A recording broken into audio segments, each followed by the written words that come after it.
মুসলিম অধ্যুষিত এলাকায় মুসলিম অধ্যুষিত রাষ্ট্রে মুসলমানদের রাষ্ট্রপ্রধানের কি দায়িত্ব, কি ভূমিকা হবে, সেই সম্পর্কে আপনাদের সামনে গত জুমাতে আমি আলোচনা করেছিলেন। এর মধ্যে প্রথম নম্বর দায়িত্ব আল্লাহ পাক বলেছেন যে যখন মুসলমানরা তারা কোনো রাষ্ট্রের দায়িত্বপ্রাপ্ত হবে, তখন তারা প্রথমে সেই রাষ্ট্রের মধ্যে নামাজের বিধান প্রতিষ্ঠা করে,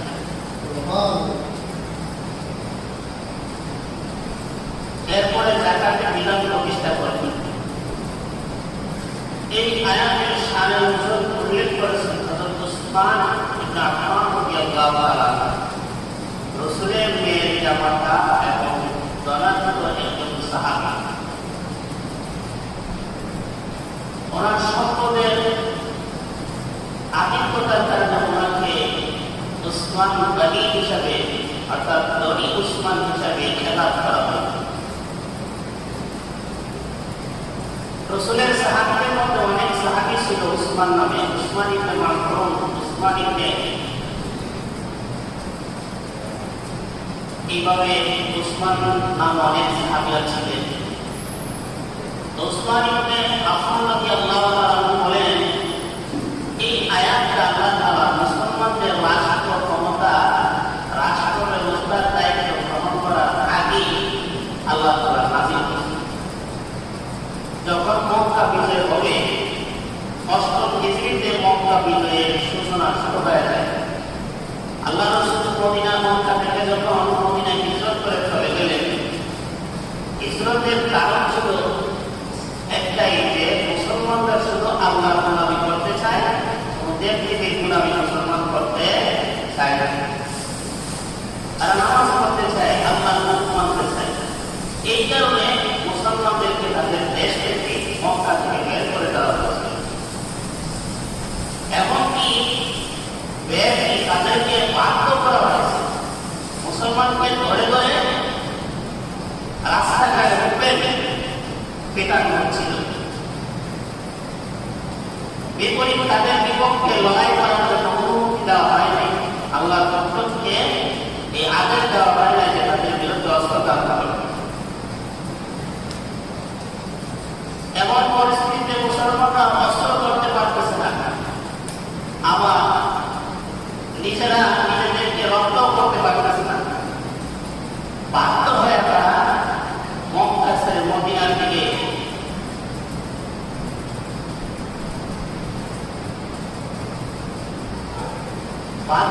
মুসলমানরা হিজরত করতে মনস্থ করলেন। প্রথমে হাবশা, বর্তমান রাষ্ট্র ইথিওপিয়া, আফ্রিকার দেশ ইথিওপিয়াতে হিজরত করেছেন। পরবর্তীতে আল্লাহ পাক রাসূলকে বললেন, আপনি মদিনাতে হিজরত করবেন, অথবা আমি আল্লাহ আপনাকে নির্দেশ দিই। যখন কাটানোর চূড়ান্ত সিদ্ধান্ত নিয়েছেন, তার মধ্যে বসে যে যতই মুসলমানদের পিটাবো কোনো কাজ হবে না, চূড়ান্ত ফায়সালা করতে হবে মুহাম্মদকে হত্যা করা হবে। মুহাম্মদকে হত্যা করে দিলে সব ইচ্ছা শেষ। তখন তার বন্ধুদের পরামর্শ করে তারা আল্লাহ রাসূলের হুজরাকে চতুর্দিক দিয়ে ঘেরাও করেছে। প্রত্যেক গোষ্ঠী থেকে একজনের করে দেওয়া হয়েছে, যাতে কোনো গোষ্ঠীর লোক পরবর্তীতে তাদের বিপক্ষে না যায়। আল্লাহ পাক নির্দেশ দিলেন, হে রাসূল, আপনি উখরিজু মিন দিয়ারিহি, উখরিজু মিন মাক্কাহ, মক্কা শহর থেকে বের হয়ে যান, ইলাল মদিনা, মদিনাতে। রাসূল হিজরত করলেন মদিনাতে, তাকাত করে 8 বছর অতিবাহিত, 7 বছর অতিবাহিত, 8ম বছর যখন শুরু হইল, তখন মক্কা বিজয়ের আলোচনা শুরু হইল। 8ম বছর যখন রাসূল মক্কা বিজয় করলেন, করার পরে পুরো মক্কাকে দখল করে নিলেন। যারা মুসলমানদেরকে অত্যাচার নির্যাতন করছিল, সাধারণভাবে উল্লেখিতভাবে নয়, যারা রাসূলকে হত্যা করার জন্য ষড়যন্ত্র করছিল, তাদের মাফ নাই। যারা মুসলমান হওয়ার পরও ধর্ম ত্যাগ করে বিভিন্ন স্বার্থের কারণে ইসলাম ত্যাগ করে তারা মক্কার কাফেরদের সঙ্গে এসে আবার মিলে গেছে, এদেরকেও কোনো মাপ নেই। রাসূল বলছেন তারা যদি কাবা করে কিলাম হয়ে মধ্যেও আল্লাহকে কাটতে থাকে, তাদেরকে কাবা করে কিলাম থেকে বের করে এনে তাদেরকে হত্যা করা। নির্দিষ্ট কিছু মুহূর্তের নাম ঘোষণা করার পরে সমস্ত মক্কাবাসীদেরকে বলে দেওয়া হয়েছে আবু সুফিয়ান এবং কাবাবের বিরুদ্ধে আরো যত মুসলমান যাদের বাড়িঘর আছে, মুসলমানদের বাড়িঘরে তারা আশ্রয় নেবে এবং তারা ঘরের দরজা কপাট লাগায় বন্ধ করে ঘরের ভিতরে বসে থাকবে, তাদের উপর আক্রমণ করা হবে না, তাদেরকে কোনো শাস্তি দেওয়া হবে। শুধুমাত্র তাদেরকে শাস্তি দেওয়া হবে যারা অস্ত্র নিয়ে সরাসরি মুসলমানদের সঙ্গে যুদ্ধ করবে, তাদেরকে কেবল শাস্তি দেওয়া হবে। এই নির্দেশ আল্লাহ রাসূল মক্কাতে প্রবেশ করার সময় আপনাদেরকে আলোচনা করেছি যে 5টা ফ্রন্ট, 5টা সেনাবাহিনীর দল 5 দিক থেকে মক্কা ঘেরাও করেছিল। একসময় আলোচনা করেছি, সকলকে বলে দেওয়া হয়েছে কোনো মহিলা এবং শিশু বৃদ্ধদের উপর আক্রমণ করা যাবে না। বেসামরিক নাগরিক যারা অস্ত্র হাতে রেখে যুদ্ধ করার জন্য তাদের উপর আক্রমণ করা যাবে না। শুধুমাত্র যারা অস্ত্র নিয়ে আসবে তাদের উপর আক্রমণ করা হবে। এইভাবে যখন মক্কা বিজয় হইল, আল্লাহ রাসূল বিজয় ঘোষণা দেওয়ার পরে এখন মুসলিম রাষ্ট্রের কাঠামো শুরু হল। রাসূল সর্বপ্রথম যে দায়িত্বটা পালন করছেন সেটাই হইল যে সমস্ত মানুষের জান-মালের নিরাপত্তার ব্যবস্থা করছে। কেউ কারো আক্রমণ করতে পারবে না, কেউ কারো মাল লুণ্ঠন করতে পারবে না। এর ভিতরে আসমান রাদিয়াল্লাহু তাআলা একটা বড় আসছিল।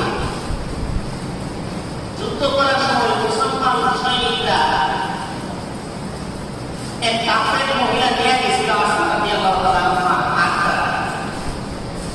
তারা এটা পাওয়ার পরে মুসলমান সৈনিকরা এইটা আত্মসাৎ করে উপর করে দিয়েছে। আবু বকর রাসূলের কাছে বলছেন, ইয়া রাসূলুল্লাহ, আমার মেয়ের একটা বড় মুসলমানদের মধ্যে কি আছে নিয়ে গেছে। তখন মুসলমান সেইটা তো সতর্ক করে এখন ব্যান করা সম্ভব নয়, এটার ব্যাপারে তুমি একটা গুরুত্ব দিও না, হয়ে গেছে। তখন আবু বকর বললেন, মুসলমানদের মধ্যে এখন ব্যথা ঢুকে গেছে, তো তারা সমস্ত মুসলমান সতর্ক থাকবে। রাসূল নিরাপত্তার ব্যবস্থা করলেন, কেউ আক্রমণ করতে পারবে না। এরপরে রাসূল আইন জারি করলেন যে যেখানে থাকবে আযান হওয়ার সাথে সাথে প্রত্যেকেই মসজিদে প্রবেশ করবে, পুরুষরা এবং মহিলারা সকলেই মসজিদে প্রবেশ করে জামাতের সাথে নামাজ আদায় করবে। এই কথা রাসূল রাষ্ট্রের কাঠামো সর্বক্ষেত্রে আইন প্রতিষ্ঠা করছেন। উনি কি ওনার নিজস্ব মতবাদ প্রতিষ্ঠা করে নাই, বরং আল্লাহ দেওয়া বিধান কোরআনের আইন কি করছেন, প্রতিষ্ঠা করছেন। কিন্তু আল্লাহ রাসূল দুনিয়াতে থাকা অবস্থায় মুসলিম বিশ্বে শাসন হওয়ার পরে রাসূল যতদিন দুনিয়াতে ছিলেন সমস্ত সাহাবীরা মুসলমানরা যাকাত সম্পূর্ণভাবে আদায় করেছে। কাফেররা ট্যাক্স দেওয়া হয়েছে, যত কাফের ছিল সমস্ত কাফেররা মুসলমানদেরকে ট্যাক্স দিতে হয়েছে। আল্লাহ রাসূল যখন দুনিয়া থেকে বিদায় হয়ে গেলেন তখন মুসলমানদের মধ্যে আবার বৈষম্য শুরু হয়ে গেল। যে বৈষম্য আন্দোলন ছাত্ররা করছে, তারা শুধু একটা বিষয় নিয়ে বৈষম্যের আন্দোলন করছে, কোনটা যে ছাত্ররা কলেজ ইউনিভার্সিটি থেকে সর্বোচ্চ ডিগ্রি লাভ করার পরও তাদের চাকরি হয় না, বরং নানা মামা খালু ভাই চাচা যারা লিড করে তাদের চাকরি হয়। আবার মুক্তিযোদ্ধার কোটার নামে 54% চাকরি দিয়ে দেওয়া হয়। তখন দেখা যায় যারা ভালো রেজাল্ট করছে তারা কয়েকজন সেন্ট্রেল ছিঁড়ে ফেলে তারপর তাদের চাকরি হয় না। ওই মুক্তিযোদ্ধার সনদ নাই। তাদের অধিকার থেকে যখন তারা বঞ্চিত হচ্ছে, এই জিনিসটা তারা উপলব্ধি করতে পারছে। শিক্ষিত সমাজদেরকে সরকার মূল্যায়ন করতেছে না। এটা মাদ্রাসা শিক্ষিত না, বরং স্কুল পড়ুয়া শিক্ষিত সমাজদেরকে, সমাজের লোকদেরকে সরকার মূল্যায়ন করতেছে না। তারা ভালো চাকরি পাচ্ছে না। এই ক্ষেত্রে বৈষম্য শুরু হয়ে গেছে। তখন তারা আন্দোলনের ডাক আসছে। তাদের বৈষম্য, এটা তাদের চাকরি পাওয়ার বৈষম্যের বিরুদ্ধে আন্দোলনের ডাক আসছে। কিন্তু আল্লাহ রাসূল যখন দুনিয়া থেকে বিদায় হয়ে গেলেন, এক শ্রেণীর মুসলমানরা আরেক শ্রেণীর মুসলমানদের হক আদায় করতে তারা অস্বীকার করে। আপনি আমার কাছে যে পাওনা আছেন, এই পাওনাটা না দেওয়া হয় বৈষম্য। আপনাদের কাছে আমি যে জিনিসটা পাওনা আছে, এটা না দেওয়াটাই হলো বৈষম্য। শুধু আমাদের কাছে দিলেন, আমারটা আপনি আমাকে দিলেন না, এটা হলো বৈষম্য। এক ছেলের সম্পদ দিলেন, আরেক ছেলের দিলেন না, এটা বৈষম্য। এক সাহাবীকে বলেন, ইয়া রাসূলুল্লাহ, আমি আমার অমুক ছেলেরে ওই বন্ধের একটা খেত রেজিস্ট্রেশন করে দিতে চাই, আপনি এটা সাক্ষী থাকবেন। তখন রাসূল বললেন, তোমার ছেলে কইজন কোথায় থাকতো না? সবাই কি এরকম একটা নির্বাচনের বিষয় কথা? কারণ ওই ছেলেগুলো আগের বন্ধের সন্তান, আর এই ছেলেটা বর্তমান বিবির সন্তান। ওই বিবি চাইতেছে তার জীবন দশায় এই ছেলেকে লিখিত আকারে কিছু সম্পদ দিয়ে দেওয়া হয়, যেটা এই সন্তানের করবে। রাসূল বললেন, তুমি তোমার অন্যান্য সন্তানদের দিছো না? বলে না, তাহলে তুমি বৈষম্য কেন করলা? এই বৈষম্যের ব্যাপারে তুমি আমার সাক্ষী রাখতে আসছো? এক ছেলের দিবা, বাকি ছেলের দিবা না, এরকম দুর্নীতি করতে তুমি আমার কাছে আসছো আমার সাক্ষী রাখার জন্য। এই ধরনের দুর্নীতিবাদদের বৈষম্য রূপে আমি সাক্ষী রাসূল হইতে পারি না। রাসূল নাকচ করে দিয়েছে। তাহলে বোঝা গেল বৈষম্যের বিরুদ্ধে শুধু আজকে নয়, আল্লাহ রাসূল শুরু থেকেই কি করছেন? আন্দোলন করছেন। সমস্ত মানুষের হক দেওয়ার জন্য রাসূল মানুষদের দ্বারা দ্বারা বুঝাইছেন। কিন্তু প্রতিবাদ যারা বড়, তারা আরো হইতে চায়। প্রতিবাদরা তারা শুধু নিজেরাই পয়সাওয়ালা হতে চায়, অন্য শ্রেণীদেরকে পয়সাওয়ালা হইতে দেয় না।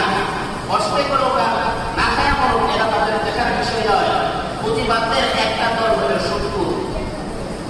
যারা সুদ খায় তারা হইল প্রতিবাদ, নিজের পুঁজি জমায় রাখে আর কিছু রাখতে দিয়ে একজন বিনিময়ে আবার মোটামুটি টাকা হাতায় নেই।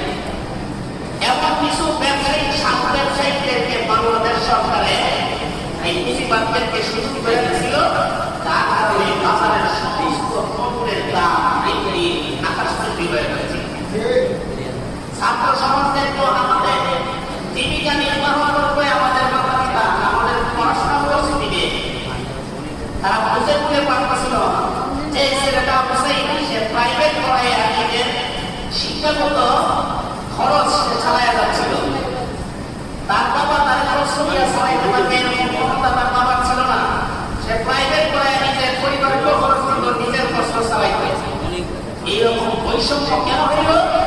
কিছু কোটি কয়েকজন ব্যবসায়ী সাধু ব্যবসায়ীদেরকে সরকার সুযোগ দিয়ে দিচ্ছে। এরা বাজারের পণ্য দিন দিন আকাশচুম্বী করছে আর কোটি কোটি টাকা হাতায় নিচ্ছে সাধারণ মানুষের কাছ থেকে।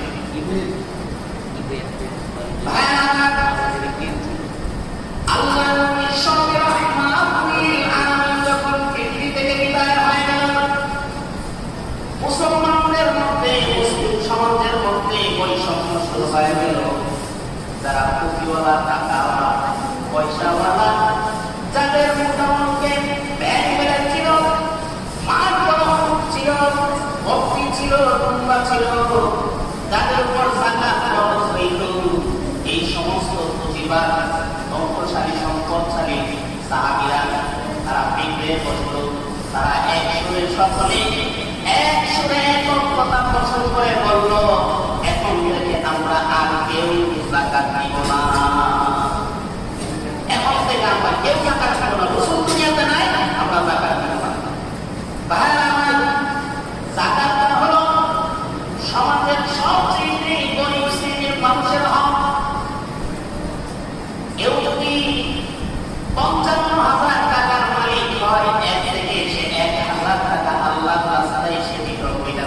তার উপর খরচ।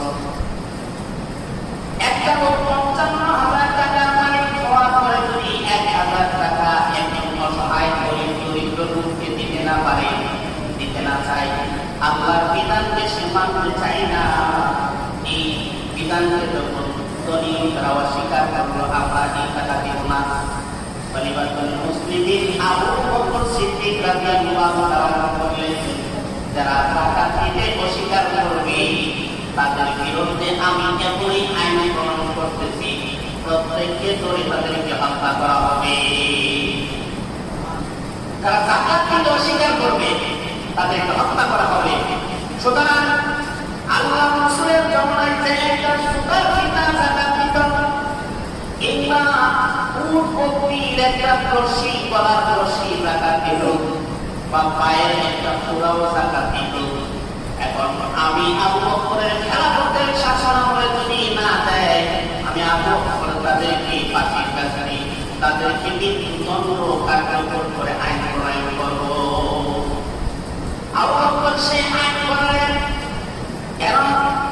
ধনী লোকেরা গরিব লোকদের হক দিতে চায় না, বৈষম্য।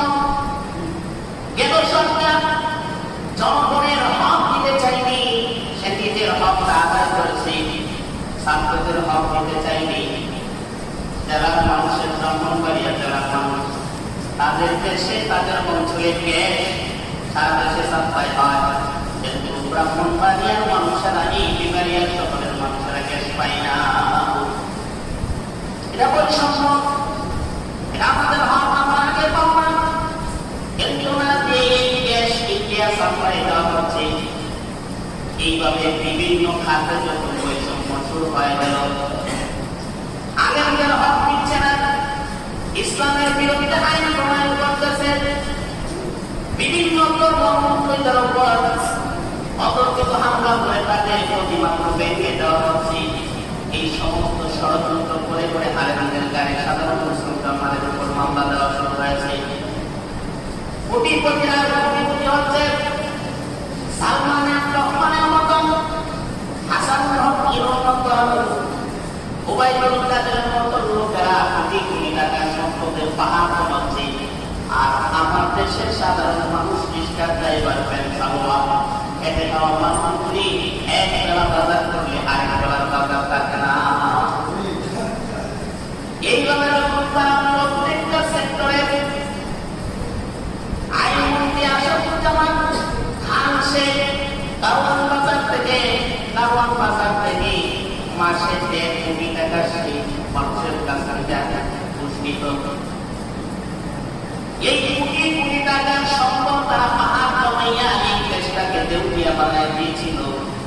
মানুষদেরকে গুলি করে করে, সংসদ ভবনের পিছনে ছাত্রদেরকে গুলি করে হত্যা করে গণকবর দিয়া এই দেশের জনগণের অধিকার তারা হরণ করেছে, বৈষম্য তারা করেছে।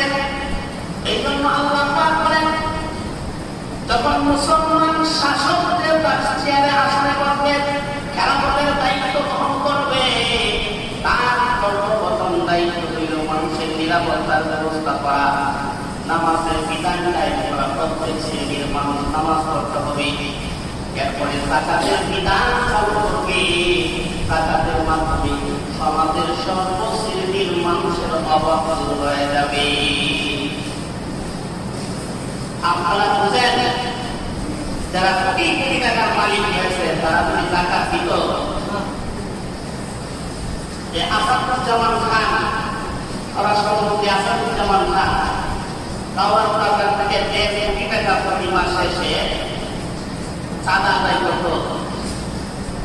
চাঁদা আদায় করত, এটা সাধারণ ব্যবসায়ীদের কাছ থেকে চাঁদাগুলো আদায় করত। যারা দোকান ভাড়া দিয়া ছেলে মেয়েদের পড়াশোনা করাইতে তাদের কষ্ট হইত, কিন্তু মিডিয়ার সামনে সে এত সুন্দর করে বক্তব্য দিত, যেমন বুঝাতে তো এই লোকটায় সম্মান আসাম থেকে ব্যবসাটা হয়েছে। এত অদ্ভ মানুষ তারা ছিল। বৈষম্য আল্লাহ রাসূলের জমানার আগ থেকে শুরু হয়েছিল। পুঁজিবাদীরা যারা টাকা পয়সার মালিক ছিল, ধনী লোকেরা সাধারণ গরিব লোকদেরকে ধরে ধরে তারা বিভিন্ন জায়গায় গোলাম হিসাবে বিক্রি করে দিত। মহিলাদেরকে নিয়ে জোরপূর্বক ভাবে ঋণ দেওয়ার পরে ঋণ যদি দিতে না পারত তো বলতো যে আমার গোলাম হয়ে আমার বাদী হয়ে যা। সুস্থিতির তাদের লেনদেন ছিল। বাদী হয়ে গেলে তারা ওই মহিলা ওই পুরুষ কর্মকে বিক্রি করে দিত।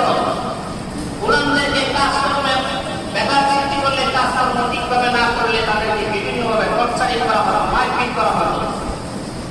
মহিলাদেরকে স্বামী মারা গেলে, এই মহিলা যুবতী মহিলা তার স্বামী মারা গেলে ওই মহিলাকে 10 বছর পর্যন্ত কারাবরণ করা হতো। গোসলের কোনো সুযোগ দেওয়া হতো না এবং এর পানি সামান্য কিছু খাবার দেওয়া হতো, সেই খাবার খেয়ে তারা দান বাঁচাইত। এরকম বৈষম্য ছিল আল্লাহ রাসূলের জমানার মধ্যে।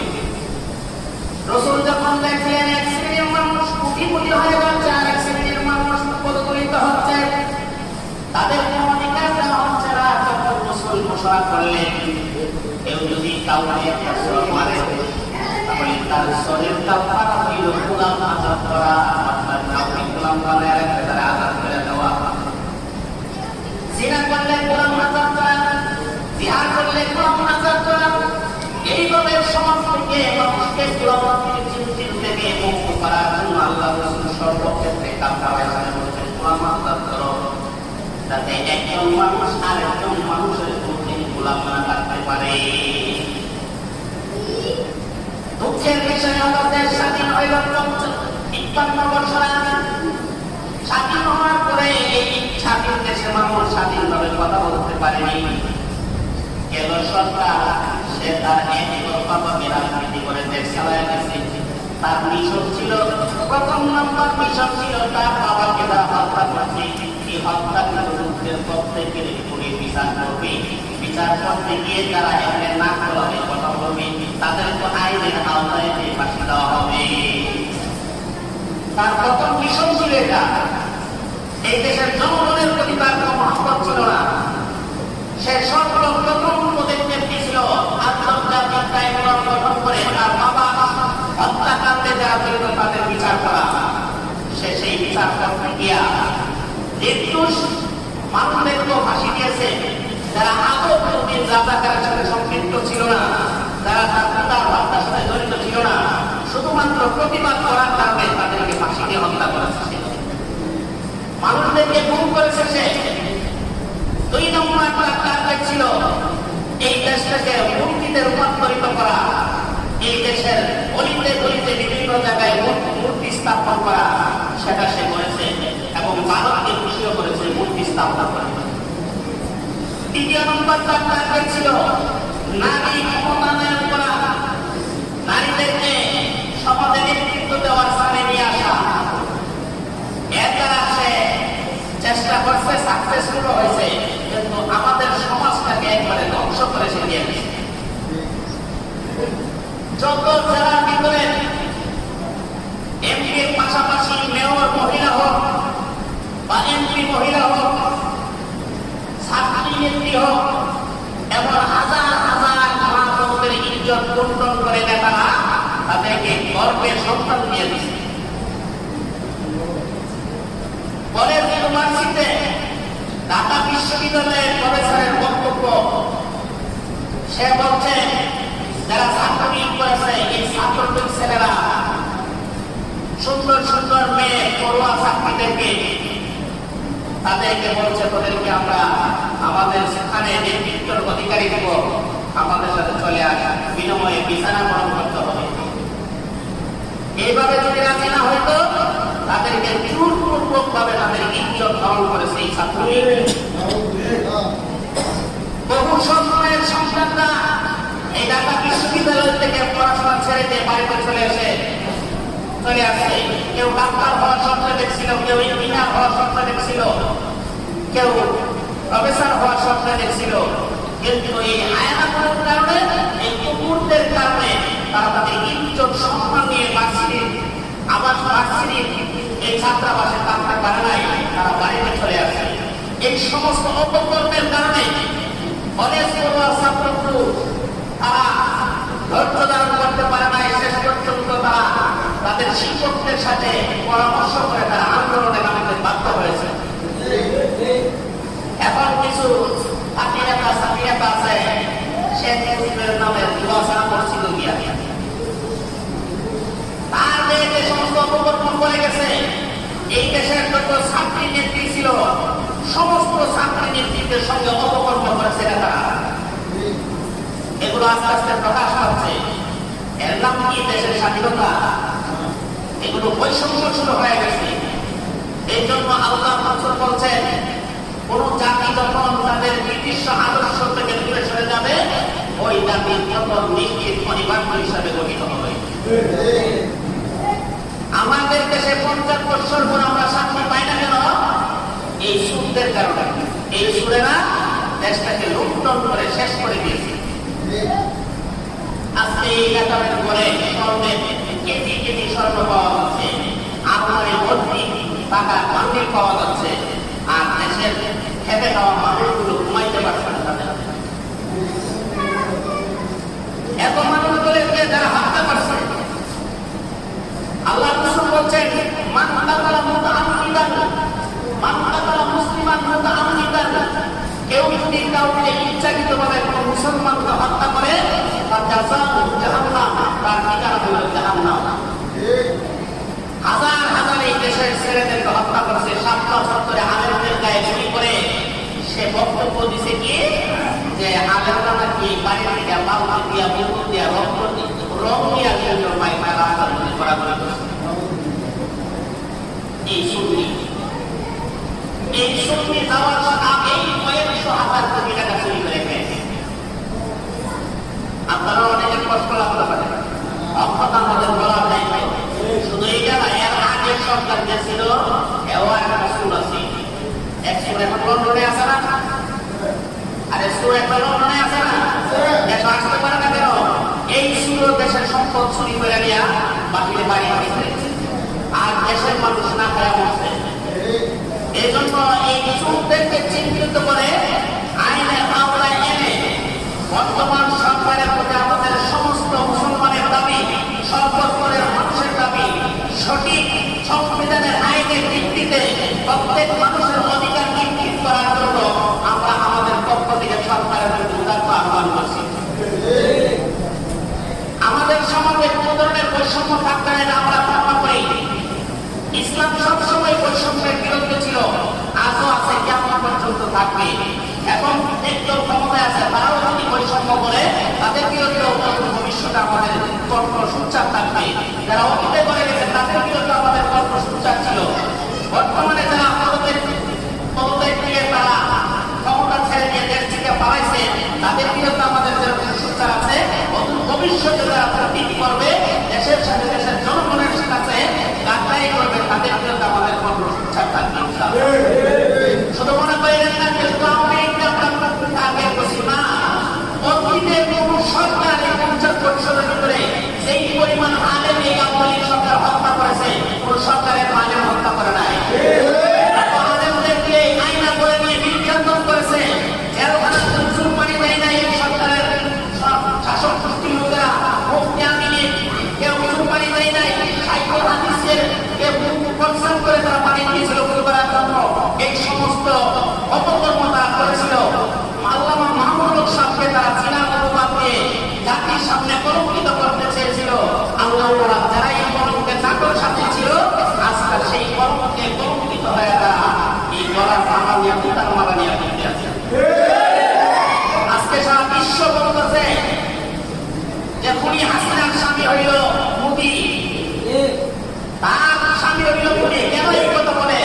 সে কে বলছে, দেশে এসে বলছে ভারতকে এমন জিনিস দিচ্ছি জীবন কোনদিন বারবার বলবে না। বেহায়া মহিলা, অসভ্য মহিলা, তুই একজন মহিলা মানুষ কিভাবে এই কথা বলিস যে এমন জিনিস দিয়ে আসছি ভারত কোনদিন ভুলবে না?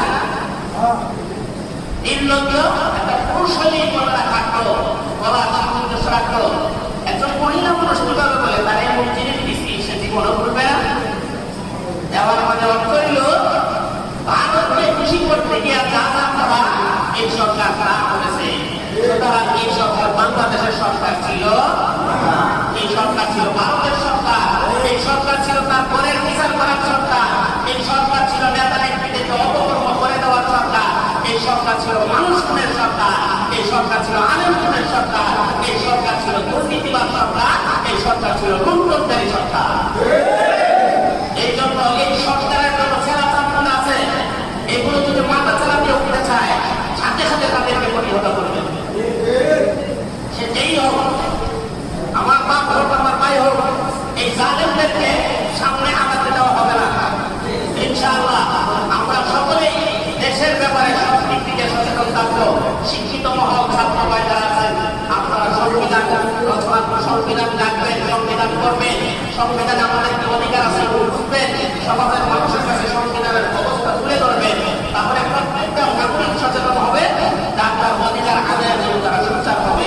তখন আলেমরা যদি হক কথা বলে তাদের গায়ে রাখবে না, বুঝবে যে আমাদের হক। এই জন্য আল্লাহ রাসূল যে বিধান দিয়ে গেছেন, আল্লাহ পাক সেই আইন প্রণয়ন করছেন যে যখন মুসলমানরা রাষ্ট্র ক্ষমতার দায়িত্বশীল হবে, তাদের প্রধান দায়িত্ব হল তারা নামাজ প্রতিষ্ঠা করবে, দ্বিতীয় হল বৈষম্যতা দূর করার জন্য জাকাতের বিধান কার্যকরী করবে, দ্বিতীয় নম্বর হল ওয়ামরু বিল মা'রুফ, সৎ কাজের আদেশ করবে, ওয়ানহাউ আনিল মুনকার, অসৎ কাজের নিষেধ করবে। সৎ কাজ যেটাই হোক সেটা আদেশ করা হবে, আর অসৎ কাজ যেটাই হোক সেটাকে নিষেধ করতে হবে।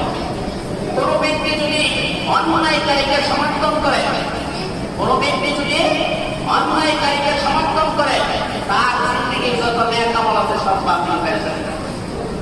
আপনারা যারা ভোট দিয়েছিলেন কেন্দ্রতে গিয়া কেন্দ্র সরকারকে, যারা ভোট দিয়েছিলেন কেন্দ্র সরকারকে, কেন্দ্রতে গিয়া হোক যেভাবে হোক, যারা ভোট দিয়েছিলেন এই সরকার যত অপকর্ম করছে সব অপকর্মের গুনাহ আপনার আমল হয়ে হয়েছে। আর আপনি যদি বলে দেখেন যে কি কি করছে, তাহলে আপনার ঈমানও নষ্ট হয়েছে, আমল নষ্ট হয়ে গেছে। এজন্য ভোট দিতে গিয়ে খুব সাবধান, একজনকে সাপোর্ট দিতে গিয়ে খুব সাবধান। শুধু বেতন পাইছেন, আপনার মোটামুটি বেতন পাইছেন, এই কারণে খুশি হয়ে আপনাদের সাপোর্ট দিয়ে দিলেন, এই কারণে আপনারা সাপোর্ট দিচ্ছেন, তারা বাবা বলছেন ওই আপনারা সাপোর্ট দিচ্ছেন, তাহলে সে যত গুনাহ করছে।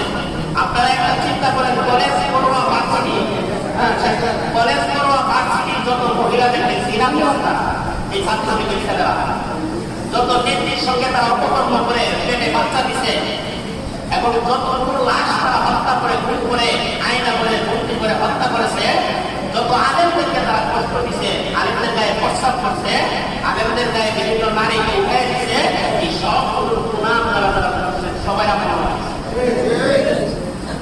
আল্লাহ তাআলা আমাদেরকে এই সমস্ত পাপাচারীদেরকে সমর্থন করা থেকে হেফাজত করুন, সকলে বলে আমিন।